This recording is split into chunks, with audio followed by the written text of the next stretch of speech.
Welcome to Concussion Talk Podcast. I'm Nick Mercer. On episode 61 of Concussion Talk Podcast, I chat with HeadsupCAN founders Seth Mendelsohn and Ryan Sutton about their organization, Concussion Advocacy and Concussion Awareness. Concussion Talk Podcast is presented by HeadCheck Health. HeadCheck Health bridges the gaps in concussion care through simple, powerful technology. Join organizations like the Canadian Football League, Track Factory Racing, the Canadian Junior Hockey League, Eastern Washington University, and Volleyball Canada, who rely on HeadCheck Health to improve communication and optimize care.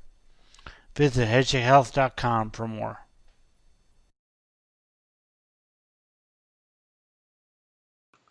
I'm on with Seth and Ryan from Heads Up, and I don't know which one of you wants to talk about what Heads Up is and who you're geared towards. I guess I can start, and then Seth kind of will chime in. It's usually how it goes. So I'm Ryan Sutton. I'm the executive director of Heads Up Concussion Advocacy Network, and essentially we're a online platform that works towards spreading awareness on concussions. So we do it through social media, just spreading awareness and telling people stories on social media. And then we also have broken into some events and just unique areas that we find actually help spread concussion awareness. Nice. Yeah, and I'm Seth Mendelsohn. I'm the Chief Operating Officer for HeadsupCAN.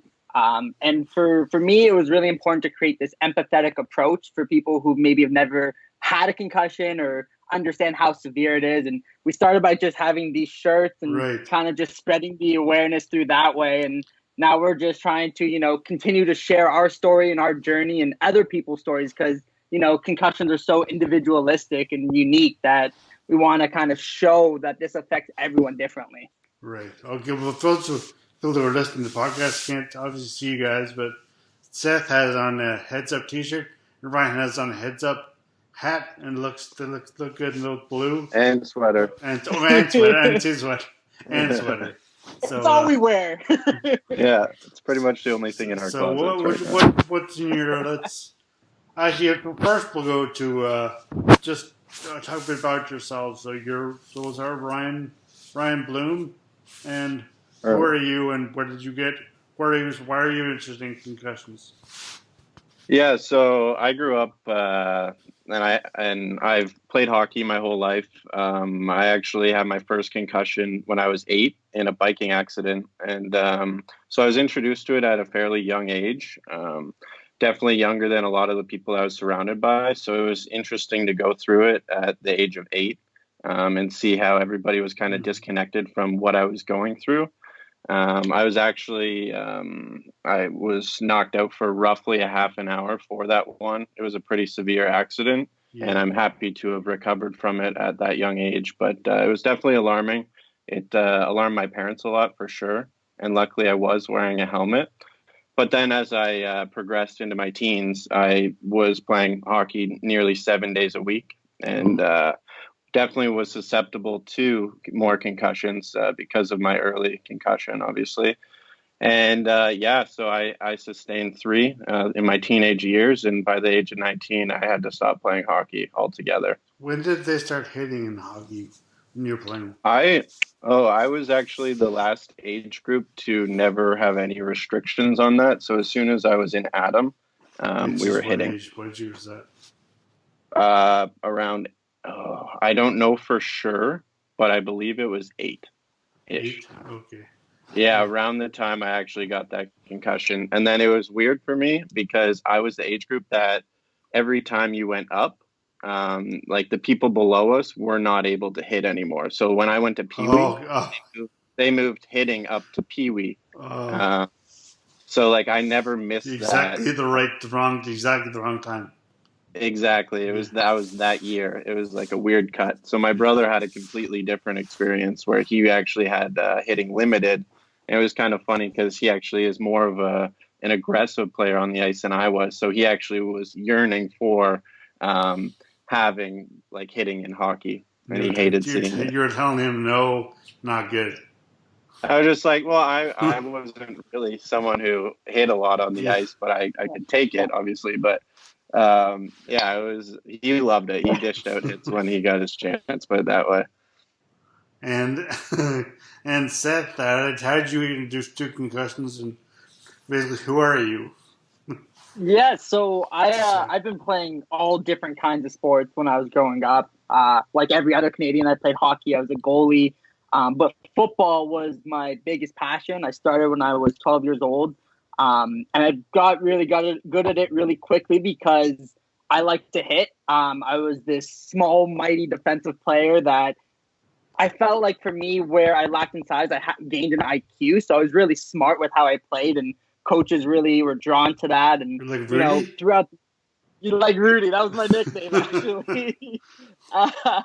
And so for me, throughout the years, when you get hit with in your head in football, your bell was rung. So I never really thought much about, when I actually suffered concussions. Like I couldn't tell you how many I've had because not a lot of them didn't get diagnosed. But in my senior year in grade 12, it was a week before the season started, and I remember we had a new coach, and I tried to make this big play in practice to kind of earn my spot. And my head went right into one of my best friends, actually, who's like 6'6", 260 pounds, like much bigger than me. Yeah. Went right into his knee. And it was diagnosed as a mild concussion, which was a term that people would just kind of throw around back then when they didn't really know how to diagnose you. And I ended up being out for about 4 weeks, missed half of my final year. And then a lot of mental health complications came from that, the remainder of my grade 12 year. Then, to be honest, after that, I never really thought much about my concussions until, I met Ryan and we started talking about our shared experiences and realized how alienating it was. And that's kind of what spurred this entire journey. And it was actually Ryan I believe it was your sixth you got in third year or second year, Ryan? No, it was that was my fourth, actually. So that was my last hockey concussion. It was when I was 19, I believe. And that was actually outside of organized sport, like community sport, I guess. And it was just in a rec league. Okay. I was just cutting across the middle. I didn't even have the puck, and this guy just dropped me.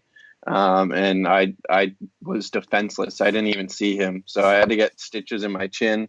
Yeah. I think I got 3 or 4 there. And it really disoriented me. And I pretty much, I still play hockey occasionally, but I make sure I know the environment that I'm going into when I play. Yeah. And I always have to have the appropriate safety equipment on, of course. You play in non-contact leagues, or? Yeah, non-contact for sure. Definitely won't get into contact again. It's just the risks are too high. But yeah, so after that concussion, that was when everything started to kind of happen. So, definitely realized in that one that it was a really alienating feeling above everything else. And I didn't really have an outlet where I felt comfortable going to, whether it be online or talking to my friends. It just felt like there wasn't an area that made me feel like everything that was going on was normal, per se. There's no group at university or no, nothing. It happened during the summer. So I was working, and there was a weird situation that went on at work where I had to obviously take time off, but the owner didn't necessarily agree with that. And I was managing a retail store, so she was trying to schedule me in. So there was a lot of stress with that because I tried to work, obviously, but I wasn't right, and it made my symptoms last longer. So then that kind of led me to understanding that there needs to be more knowledge and awareness about the injury, because if other people are going through that without even I had medium to mild symptoms, I would say, right? Yeah. Obviously they were tough to go through, but if people are having more severe symptoms and they're trying to do what I had to do while I was in my concussion and feel the way that they felt, or feel the way that I felt, I honestly couldn't imagine it. So after Seth and I started talking, and then our one other buddy, Cam, he actually introduced us to the idea of starting up a brand that gives back to concussion awareness. And we just really took to it. And I would say from when the idea was planted, it took us about 8 months to a year to actually start implementing it. Wow. Yeah, so then... So you can just talk about how you guys met and why did you decide to go this route of starting an organization, nonprofit? Yes, so we met at Brock University.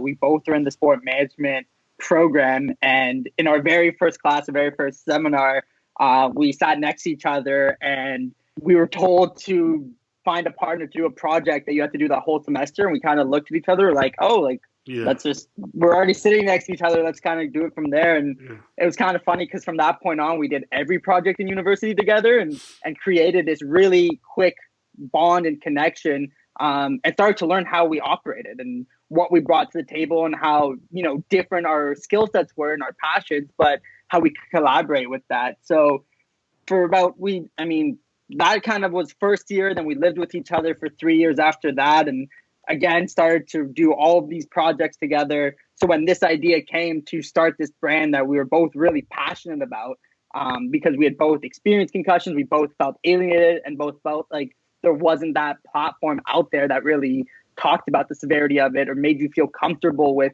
what you're going through. So it kind of all was an accumulative feeling and approach for this journey. And it's been an incredible run since then. And we would just start by, having a table at Brock University and just talking to students, being like, hey, have you ever had a concussion? Just simple things like that. Like, do you know what a concussion is? And, to our surprise, a lot of these university students didn't know what a concussion was, didn't know if they'd ever had one, didn't know the symptoms, didn't really know a whole lot about this injury, which was really scary. And then we found out, obviously, that 50% of Canadians, don't know what concussions are. So it made us even more motivated to see these university students, the future of, our country, not understand this very real, very severe injury. And so we decided to take matters into our own hands. Nice.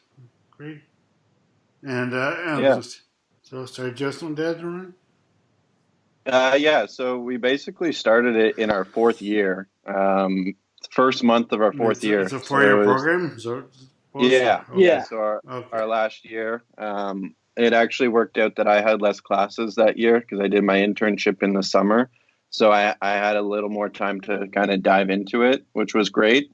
But we even we had an office set up in Seth's room. Like we really, Seth had a big room at our schoolhouse. So we really took advantage of it and we went full force as soon as we could. So it was definitely an amazing experience and it was really enjoyable. And just so exciting. How do you guys, you said you started off with just talking to people from a table at Brock in like the student center or whatever it was, but how did you guys get into meetings or groups, and like how do you approach people? How did you get started in this talking to people about your idea and about concussion awareness? How did you start off?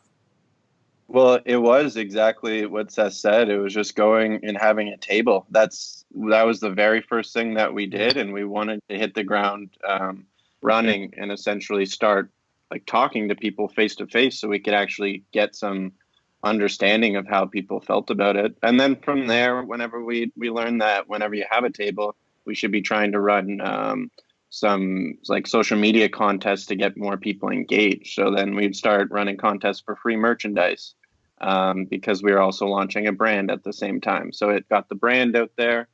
And it essentially just started to grow from there. We would get followers from that because part of our contest would be like follow, like, and tag 2 friends who should see this or know more or who have helped you throughout your concussion recovery. And then so from there, it just kind of started to grow. We actually saw a good amount of growth within our first 6 months from that exact model. So and the ball just kind of kept rolling too, right? And actually by the end of the year, we became the first student apparel business to be in the Brock campus store. We had this whole feature for the month of March, which was really exciting. So to see us starting from just a table, like a very basic table, to kind of at the end of the month being into the campus store around Brock was that's just Nice. It was pretty exciting. And we went to like the Niagara Ice Dogs and we had a table set up there. They play in the OHL, and it was just we look for opportunities to get out there and talk to people face to face so we can be better informed on how we could kind of talk to people online. And So, specific that how is that was the OHL?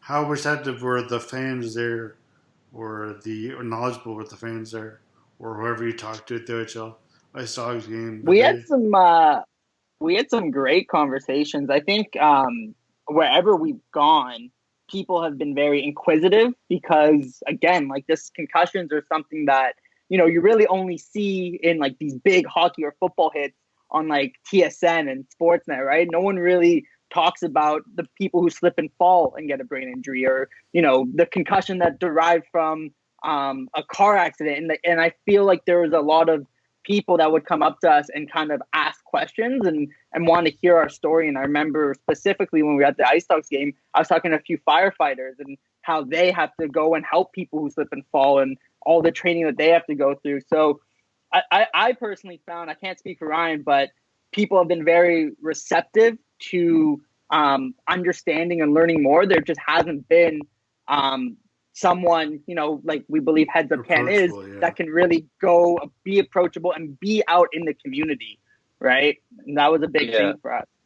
That's where, like, every time we've had a setup anywhere, it's always, we are so amazed by what the people actually come up and talk to us about. Like that alienating feeling that essentially like propelled us to do this. You can see it in everybody, and that's why they feel so comfortable talking to us. They just hear our story because we obviously will tell them what we do immediately after meeting them. And then they will start to break into their concussion story, or how concussions have affected a family member and how it's like kind of trickled down into their life. And it's really powerful, honestly, to be a part of it and have people feel comfortable enough to share their stories with us. And well, speaking of the family member, do you guys have any, or just people in the lives, do you have anybody that was really helped you in your recovery? I guess well, Ryan knows exactly when your recovery was, but Seth, you don't really know it. You have people who are very supportive of you, obviously, but I mean of your concussion journey. Do you have any? Yeah, I was very lucky. I am very lucky to have parents that cared way more about my health than my athletic career. I also knew, like, after grade 12 that I was done with football. I had that approach going into the year. Yeah.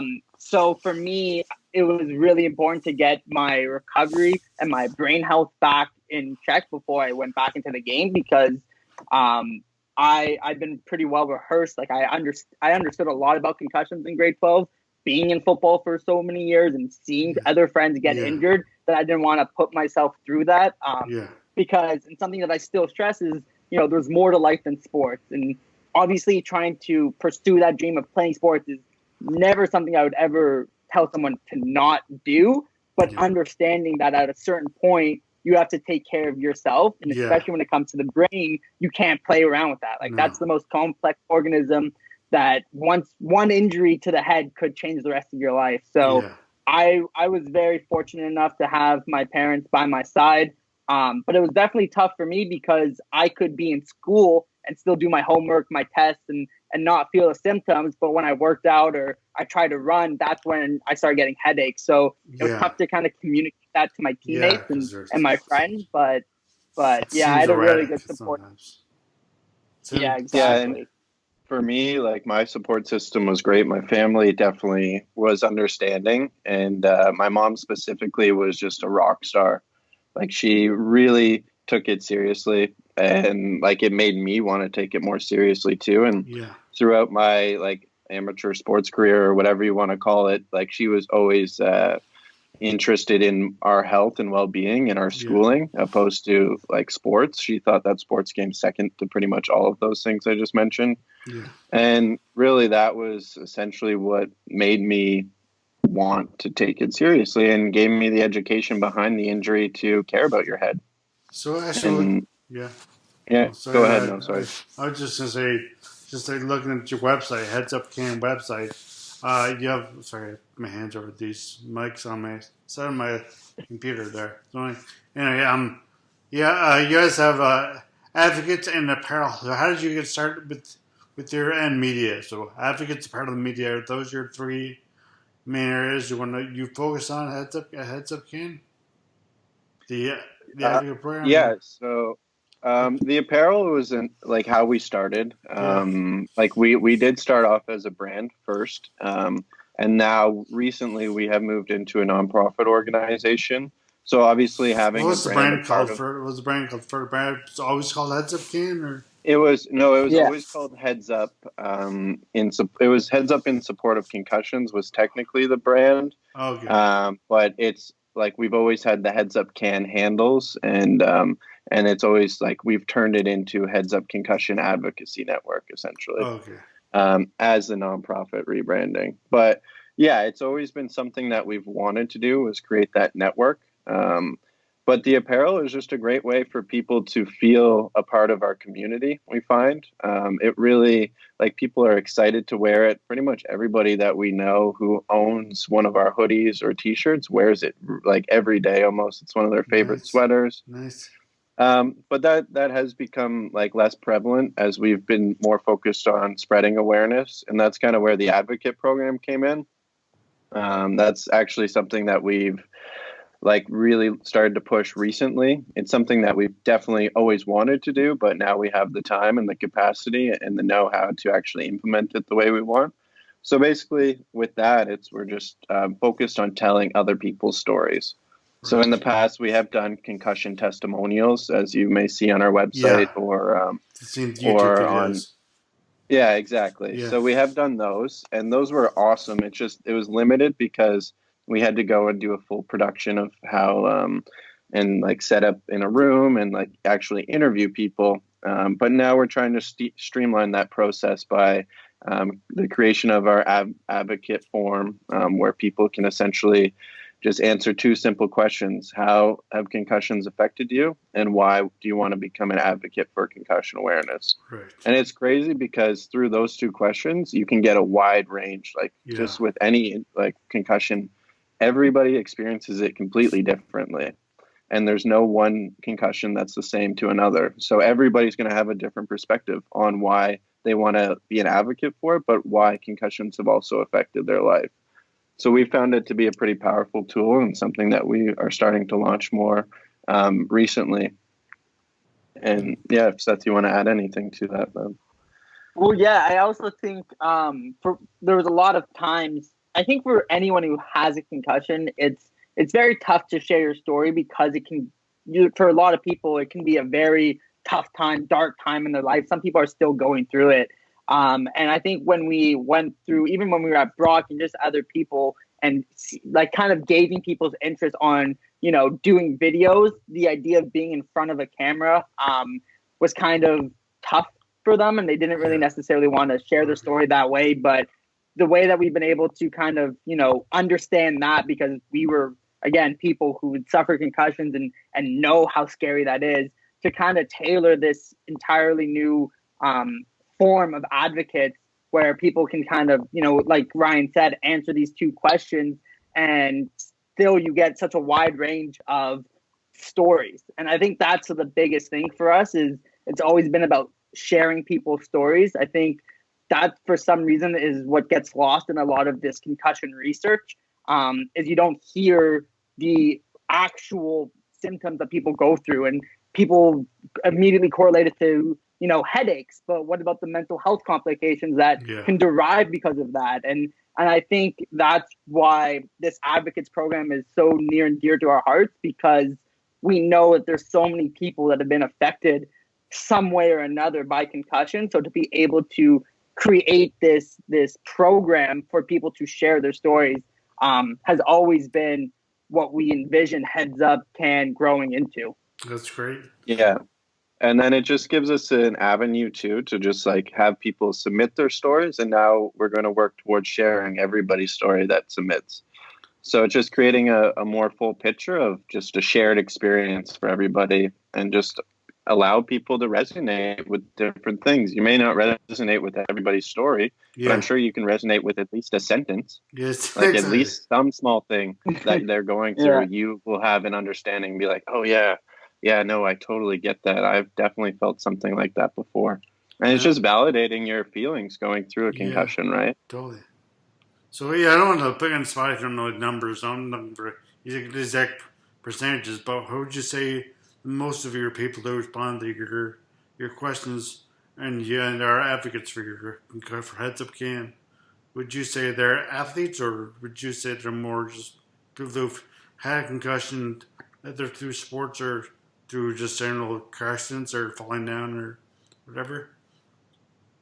Would you say? I think I would say that in terms of the advocates, because this is a very new program. So in terms of what we've been posting recently, it's been a lot of people relatively the same demographic as us in their early 20s who, whether they played sports throughout their childhood or had friends who suffered concussions, they wanted to share their experience with it. But when you go back to kind of when we started this and just some of the other people that we've been able to interact with, it's so wide ranging. Through our testimonials, you have people that were just playing a recreational basketball game and hit their head, or someone who suffered a really major car accident and the doctors looked at everything but her head. And then and that led to a lot more complications. And then, even more recently, we've had professional athletes like Daniel Carcillo join as an advocate. And Andrew Coe has represented, what our mission is, and he's with the Canadian rugby team. So you really start to see so many different people understand, at the very least, the importance of spreading awareness. And it's been truly, truly remarkable. Right. Sorry, go ahead, Ryan. It's just, I think that it's probably 50-50. Like, we definitely do talk to a lot of athletes, and we do have a sport management background naturally. But like we went into this with the intention of helping athletes in 2017. And then as soon as you begin to actually get on the ground and talk to people, you quickly realize that it really doesn't have a lot to do with athletes. It's the regular people that we want to talk to as well. So just having a nice mix between the two is something that's been important to us. And just sharing every story possible is just how we see about doing that. And to add to that, like 70% of concussions aren't even sport related. And I think that was the first thing that I learned through this journey that made me realize how naive I was for so many years. Because like I had mentioned earlier, we only, think of concussions when we think of these big hits in sports. But there's this whole other world of people that are suffering daily, whether they slip and fall, whether it's, very, very like accidental incidences. And it's those people that, they don't have trainers or they don't have people around them that understand concussions. So they just go about their day and they're just like, oh, I have a headache. Let me pop some aspirin and maybe that will help. But in reality, they have a head injury that needs to be looked at and trying to help those people understand that if they are suffering any of these symptoms, because they're wide ranging, that they need to get it checked out. Right. Yeah. So do you find the best way to do that is through your advocate? Like you just not the best way. I guess the best way is through as much advocates who can speak to as many people as possible. But do you like your media, your YouTube videos, and your other media operations as a grand word for it, but that the media aspect of it, or social media and their video on YouTube, or do you find just going to talk to people like in groups or individually? Do you find which one do you find both equally? We definitely like a good mix. We obviously are pretty we are fairly present online, and we think that's very important to spreading awareness. But the way that you really connect with people is seeing them face to face and looking them in the eye and having these conversations. So at any chance we get, we would love to be in the field and talking with people. But we also recognize, especially in times like these, that's not really possible. No, yeah. Or even just in general, like it's not possible to be connecting with everybody in public every day. Right. So that's where we think that online we can really get to people and we could share a unique perspective that can make them feel comfortable. And that's really our angle for sure. We love connecting with people. Good. Love it. Good. And so your apparel, people can find your apparel online on your website. And what kind of apparel can they find there? And where do the revenues go? So we have t-shirts, hoodies, and we actually have track pants as well, and and hats, yeah. And that's really all we have right now. We are going to be looking into, yeah, I know, yeah. We're going to be looking into exploring more options and bringing more options to everybody, and maybe even exploring some new logos and some new some branding that we can explore upon, and even building on the advocate program as well with some apparel. It's a long process right now, and people aren't necessarily buying things in times like these, but we're definitely ready to explore more in that area. But we have a wide range of colors with everything. And yeah, we just want to make people feel a part of the network with our apparel, and that's the main goal. Yeah, and I think to kind of build off of that, it's also what I found is I'd be walking, in the streets of Toronto wearing my hoodie or Niagara, and people kind of see this big heads up and the word concussions, and it immediately starts a conversation. And that's what this entire journey has been about, is to start that conversation about concussion. Yeah. Because whether we, it's the invisible injury. So many people suffer in silence, but when they see that, they feel like they're a part of that and they want to know more about it. So the amount of, people that I've seen just on the street, or I even remember I used to work at Good Life Fitness and I saw a member walk in and was wearing the hoodie that I'd never met before. And so it was really cool to see all these different, people gravitate to, the concept of our apparel. And we actually also donate 15% to concussion research and trying to make it so that it's not, just a brand. It's actually for a good cause. And we're trying to give back, because that's been a huge mission of ours is, like we said, we're sport management graduates. We don't have any backgrounds in science. We can't tell you that much about, the actual neuroscience that is involved with concussions and all, what the right steps are. But what we can do and what we're trying to do is create a voice for people who otherwise don't know how to express what they're feeling. And we also do that. I mean, we have blogs, we have people like content writers that have joined our team that have shared their stories through blogs, and just in any type of outlet, whether it's videos, blogs, social media, or connecting with people in person, or doing podcasts like these. The more that we can talk about it, the more that we can challenge the stigma, and that's what we're really striving to do.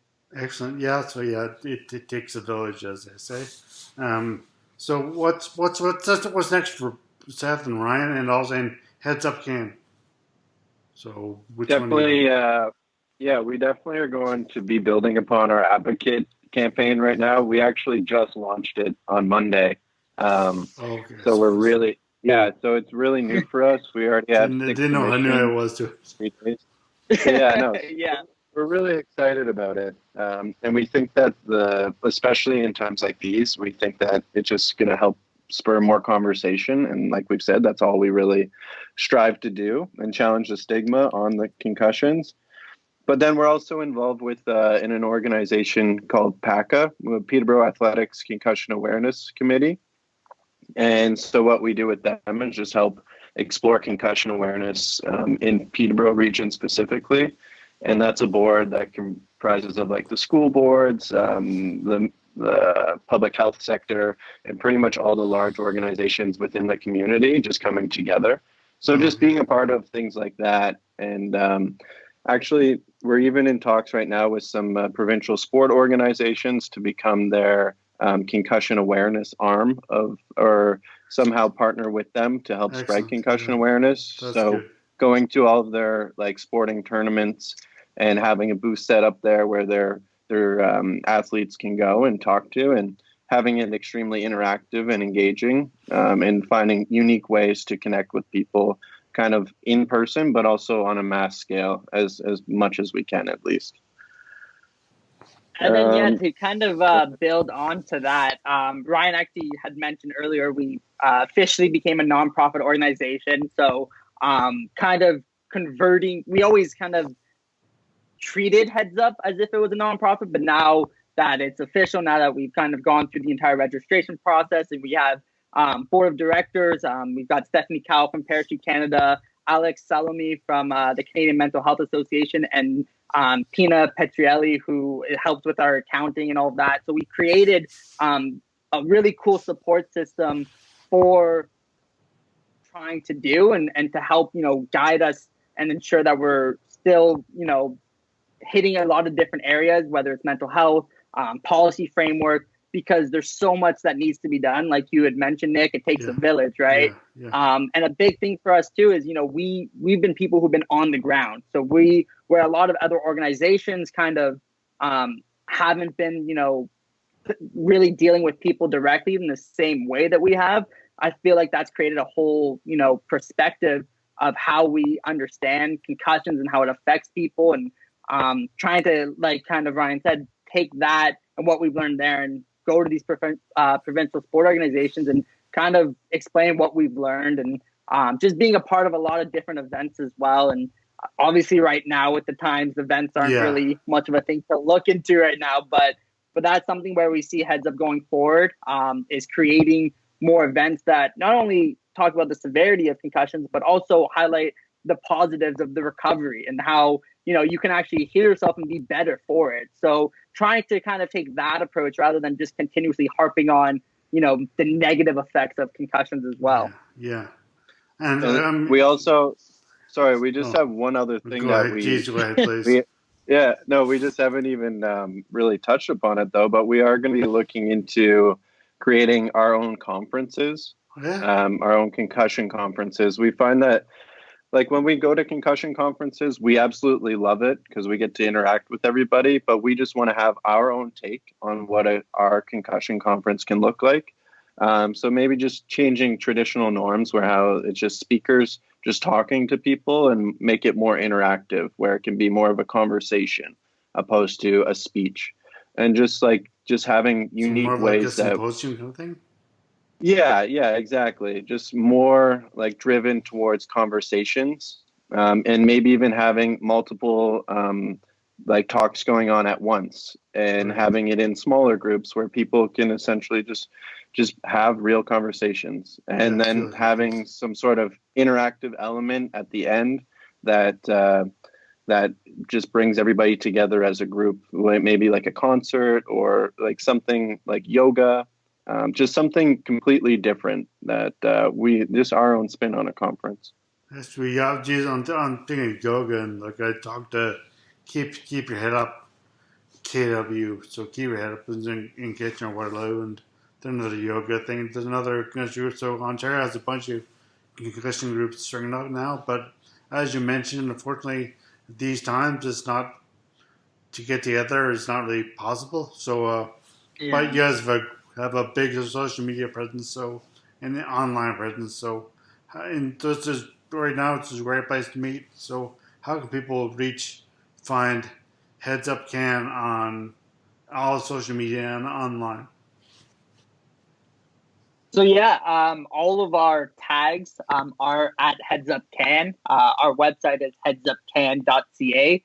And on our website, you can learn a lot about, concussions, about our story. And we constantly are promoting, our advocates. You can become an advocate. If you go to our awareness tab, it's right there. We have, like I mentioned, there's a bunch of blogs out there. And then Instagram, we're the most active. So we constantly are trying to make videos to kind of, again, challenge that stigma surrounding concussions. And we're pretty big on Twitter as well. LinkedIn, Facebook, you can kind of find us on all platforms, as well as TikTok. So, never used TikTok. It's crazy. I'm too old for it. It definitely helps start the communication and that conversation with the younger demographic, which is something that I personally, and I know Ryan was say. Oh, we lost you there for a second, or did we totally lose you? Awareness is going is to make sure our next generation really understands the severity. Did we just lose Ryan? I lost you for a second, but I think we're all back now. Yeah. So you're saying TikTok is great because it's a primarily younger demographic. So to start instilling the awareness on concussions at a younger age is something that we find is really important. I've actually spoke in front of hockey camps, and I've spoken in front of students to share our story, to share our journey in the effort to educate them and empower them to learn more. And it's something that ideally when, this whole thing that the world is going through right now is over, we can kind of get back on, because I think having those presentations with those kids and obviously right now using through TikTok, but getting that next generation to fully understand that when they hit their head, they need to take the time off, and that it's okay to not be okay, is really, really important. Cool. Well, I'm great. Did you just want to before I say, thanks a lot and all that stuff, I just also say goodbye, thanks and all that stuff, but I will talk after I start recording.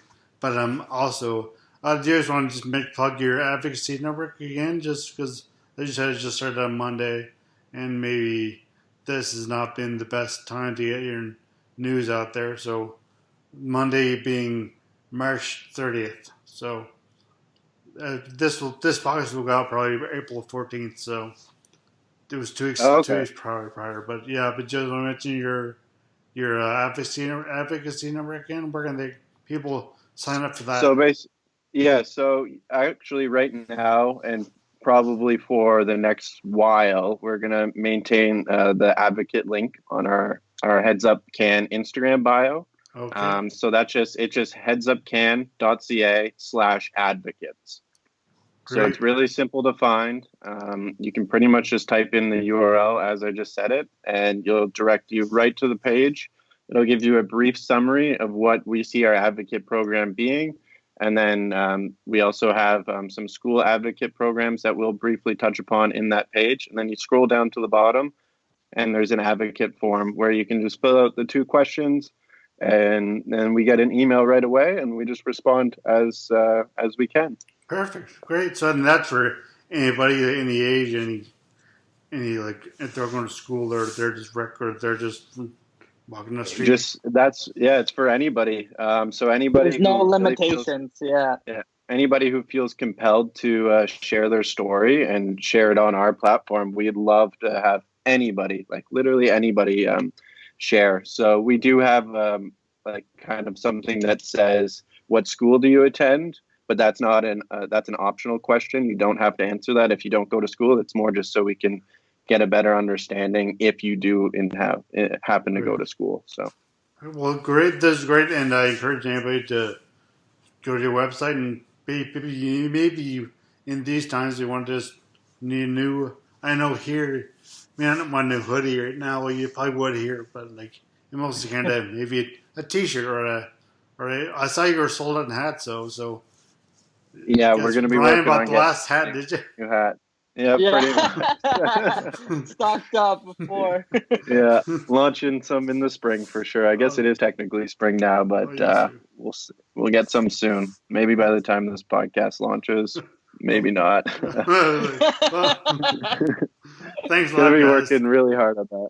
Thanks a lot, guys. No, thanks for having us. Really appreciate it. Yeah, this is great. Thanks. Yeah, and please stay in touch if you want. That'd be awesome.